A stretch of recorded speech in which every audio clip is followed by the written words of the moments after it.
පාඩම් කරන විට ඒට බාධා වන සිතුවිලි වලින් බේරෙන්නේ කොහොමද? ඉතින් අද අපි කතා කරන්න සූදානම් වෙලා ඉන්නේ මේ ගැන.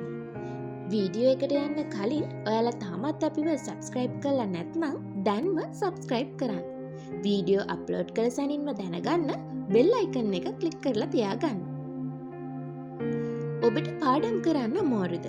සමාජ මාධ්‍ය, අවට ශබ්ද, සිතේ එකඟතාවය හෝ වෙනත් කාරණා නිසා ඔබේ අවධානය අඩු වෙන්න පුළුවන්. නමුත් ඔබ අධෛර්යමත් වෙන්න එපා. ඔබේ ඒකාග්‍රතාවය වැඩි කරමින් කාර්යක්ෂම විෂය කරුණු හදාරන්න මේ උපදෙස් 5 පිළිපැදලා බලන්න. අංක 1. විශේෂිත ස්ථානයක් තෝරන්න. ශබ්ද රහිත පිරිසිදු සහ සංසුන් ස්ථානයක් තෝරගන්න. පිරිසිදු මේසය මනස නිවැරදිව නංවා ගැනීමට උපකාරී වෙනවා.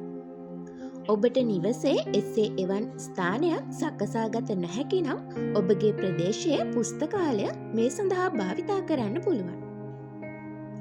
අංක 2. පැහැදිලි ඉලක්ක සකසා ගන්න.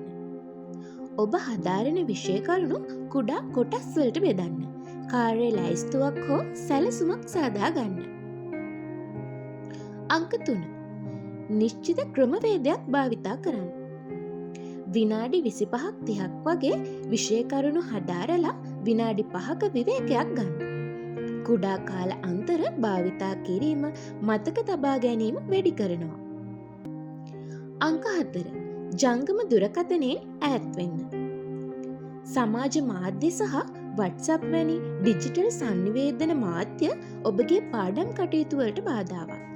ඒ නිසා ඒවා එම කාල සීමාවේදී භාවිතා කරන්න එපා. අංක 5. ජලය පානය කරන අතරම හොඳ විවේකයක් ගන්න. නියමිත විවේක කාලය තුලදී ජලය පානය කර මනස යලි ශක්තිමත් කර ගන්න. නමුත් එම කාලය ජංගම දුරකථනයට වැය කරන්න එපා.